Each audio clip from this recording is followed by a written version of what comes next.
You're listening to the Arkansas AgCast, where we discuss the latest news, trends, and issues impacting Arkansas farmers and ranchers. Our show is brought to you by the Arkansas Farm Bureau Federation and hosted by Rob Anderson and Jason Brown.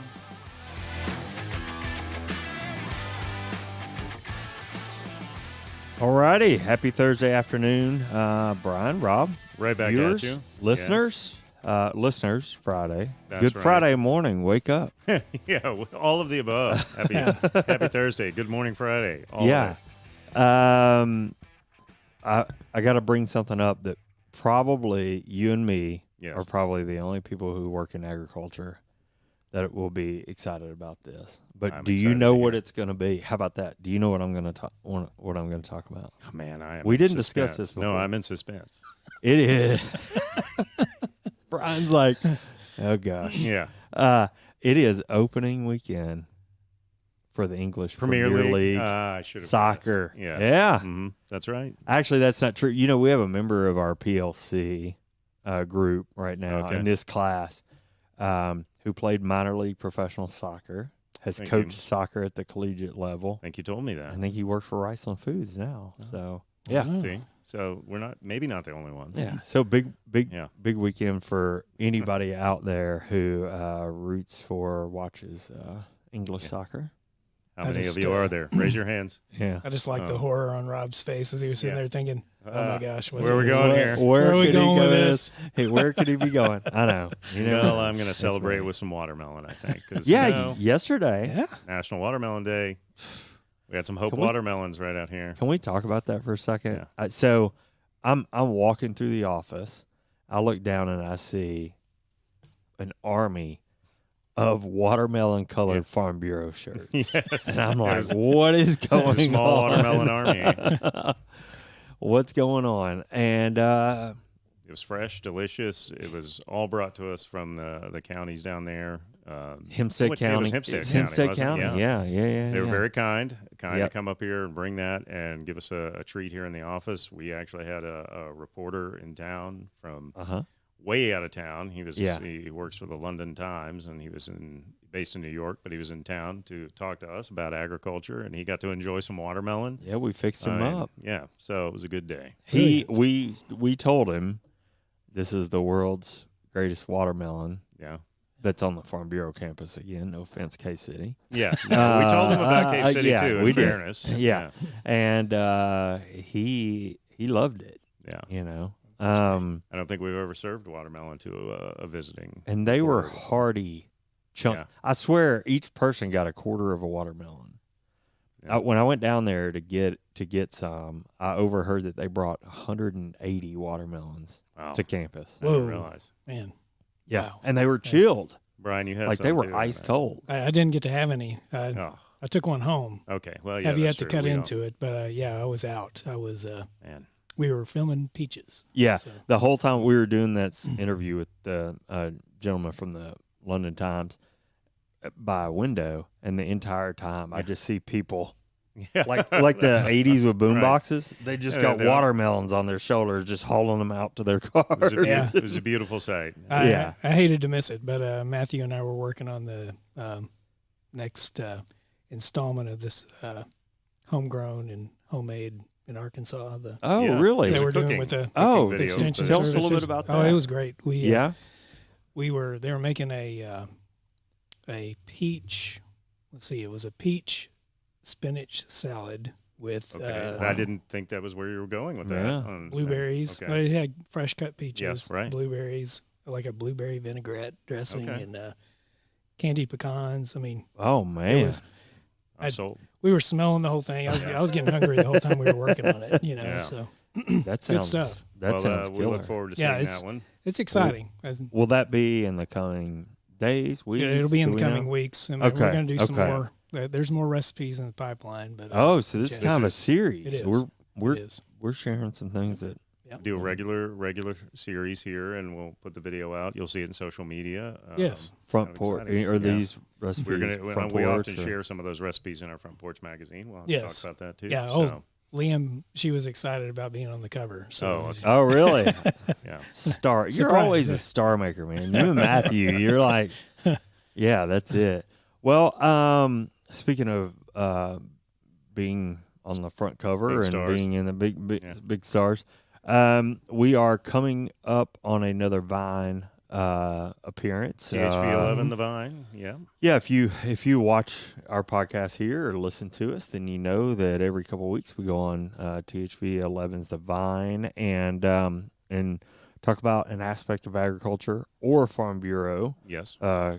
Community work. A little bit about what we are and who we are, and then a little bit about the importance of agriculture. And next week, just a tease, it's going to be a little bit about something that Farm Bureau supports, and that's some backpack program, back to school type of focus here. Because we have school coming up, but there's a really important community level difference that is being made. Are these school supplies, backpacks? It's actually food. Oh, really? Food backpack. So, but I don't want to give too much away. Okay. But we'll have some fun with that too. But check it out. We're going to show you how these watermelons. I can't get them off my head. Yeah. Well, talk about watermelons. Shaylee told me this morning she took hers home and weighed it. Oh yeah. Any guesses? It was impressive. Or did you hear remember. this? Yeah, she told me, but I can't remember. 36 pounds. Nice. You don't want a 36-pound watermelon on your head. Well, you don't want it in a backpack either because it'll break your back. That's for sure. We'll talk about the food and how it goes into these and how it's distributed and what role the Farm Bureau plays. So hence why look for us on the Vine. I made 2 trips to the car yesterday because I didn't want to carry it out with my backpack and everything. You heard about what happened to mine this morning. Yeah. So, you had a disaster? Is that? Yeah, I was trying to get it out of my truck and sort of dropped it and it split on me.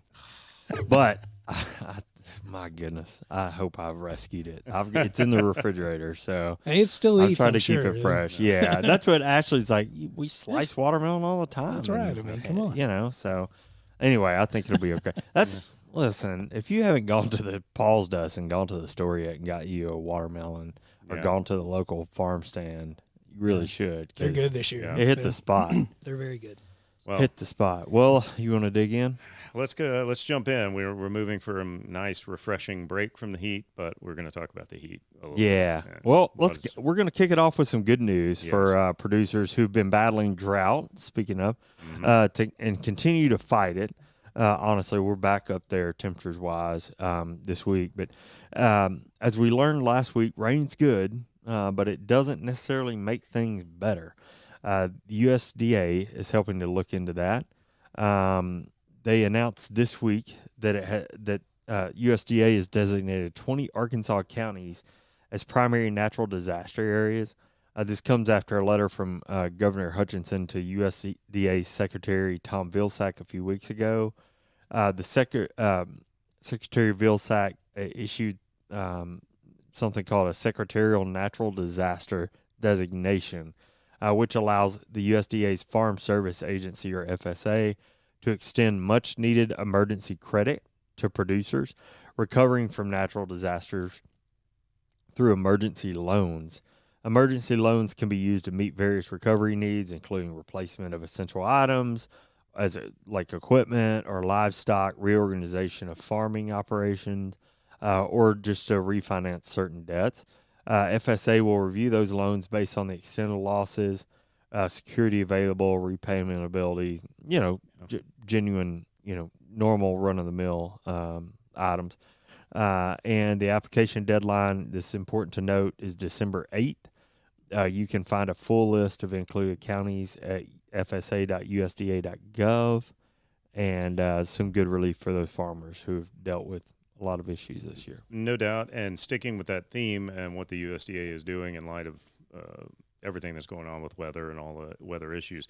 For producers with eligible losses, USDA is now accepting emergency assistance for livestock, honeybees, and farm-raised fish.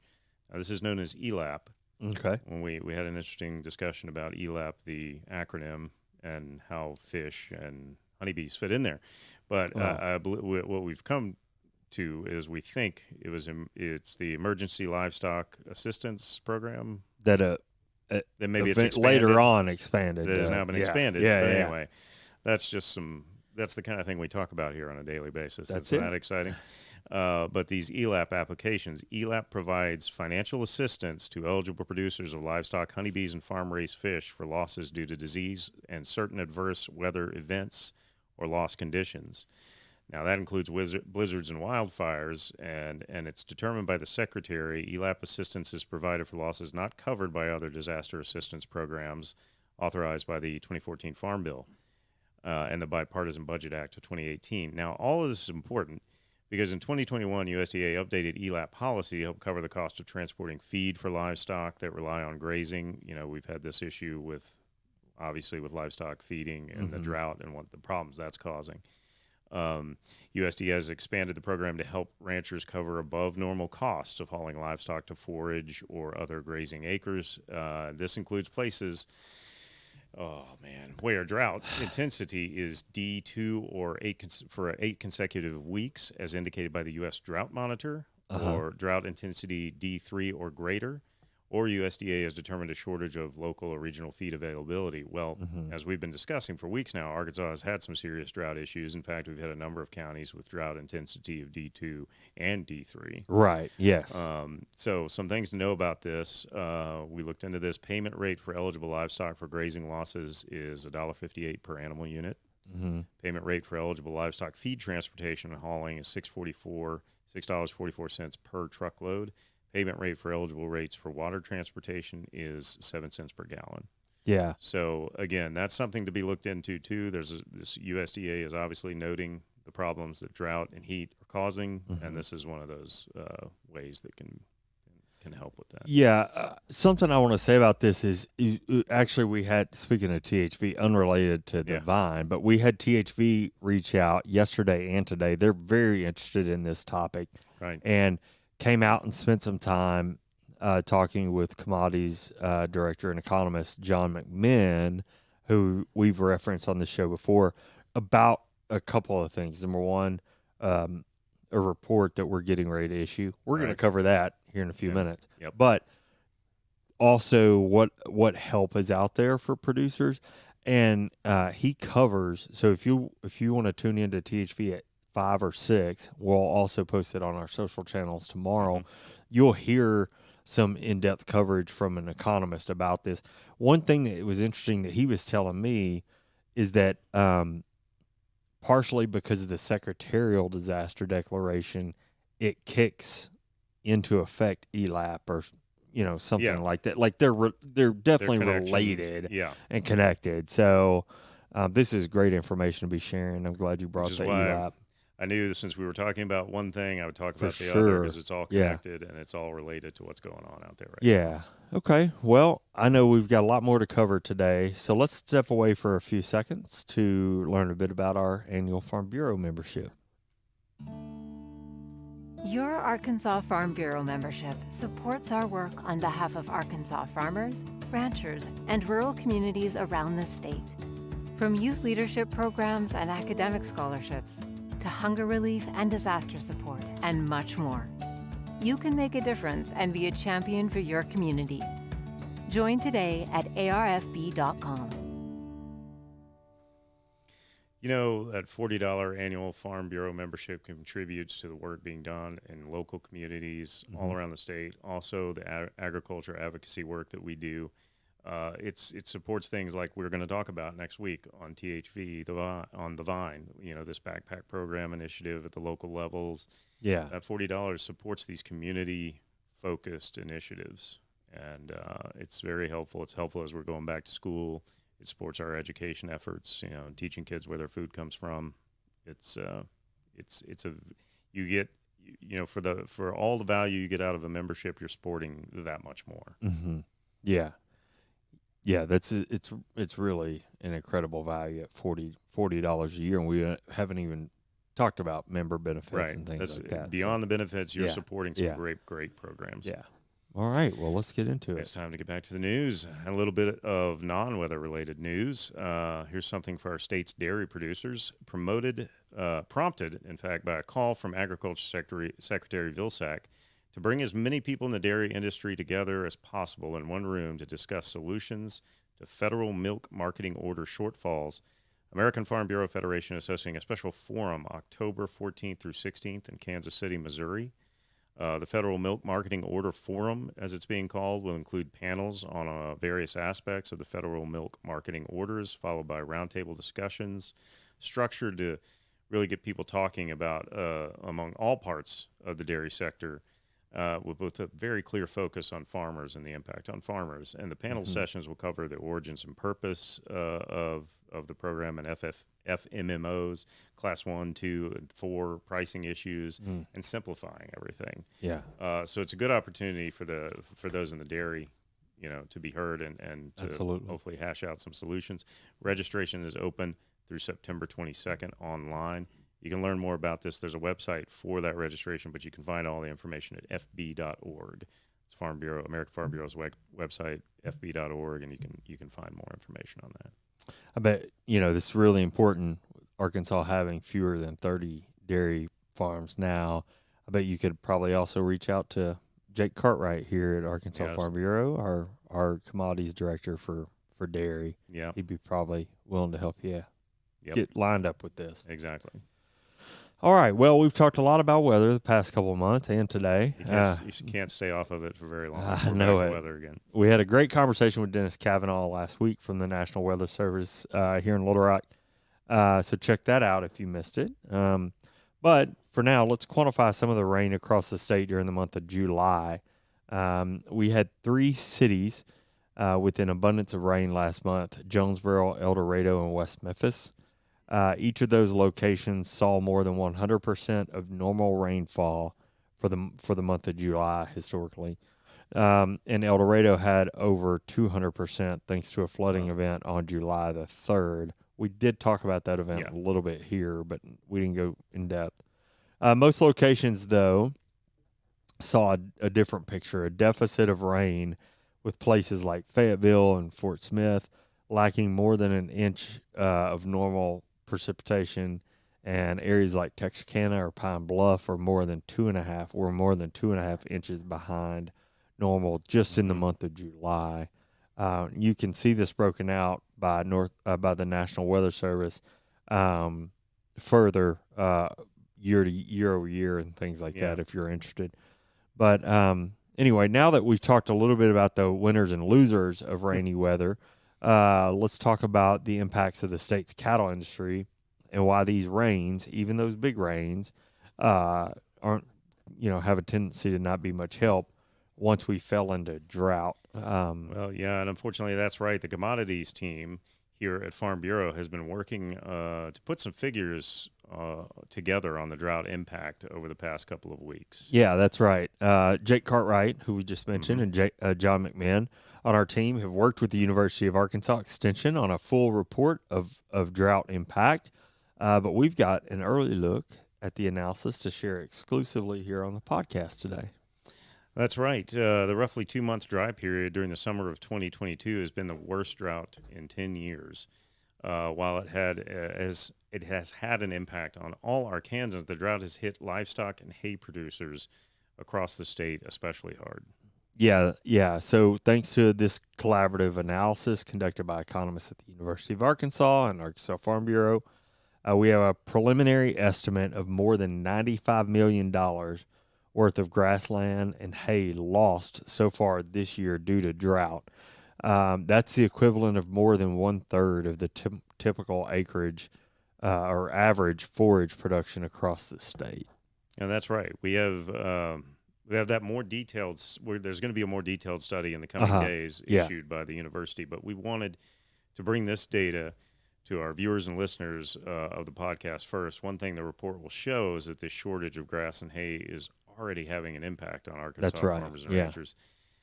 Beef cull cow sales around the state have increased 20% over the same period last year, according to James Mitchell from the University of Arkansas Extension. He's a University of Arkansas Extension livestock specialist. Yeah. And I guess you're going to explain that term a little bit. Yeah. So cull cow sales, if you don't know that term, really culling a herd is, shrinking the herd. This can be done for many reasons. You can cull the herd to put meat in your own freezer or, because that's the next step. But really, when we're talking about beef cow sales right now, what we're talking about is selling those cows because really you can't afford to feed them. And that's the crux of the problem. They have to unload the cattle because there's just they're not going to have the forage and the they either can't feed them now or they won't be able to feed them in the winter. Right. But a recent U of A County Extension Agent survey conducted by John Jennings has shown that the average farmer has between 30 and 50% of their hay needs for the winter met right now. However, due to the current lack of grass, some farmers have already began feeding hay to their animals. So let's think about that. So you've only got 30 to 50% of your needs met right now for the winter. Right. And you're having to dig into that.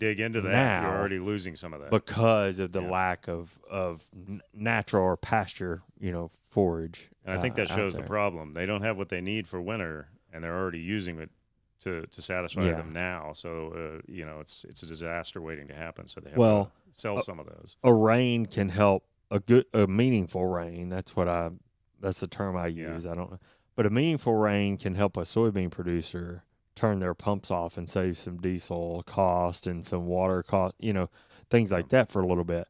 A rain, once you get to this point of having less than half of your hay needs, hay's not going to just start popping up and growing all of a sudden, not at the rate you need. Sorry. Yeah. I mean, no, that's all right. I mean, it's just not, like you said, and we're going to be putting some of our analysis from our team members here is going to be on our website as soon as the show is over. Yeah. We'll see a little graphic that shows that 95 million? Yeah, 95 million. And what that means, how that's a chunk that's already out and gone and not coming back. Right.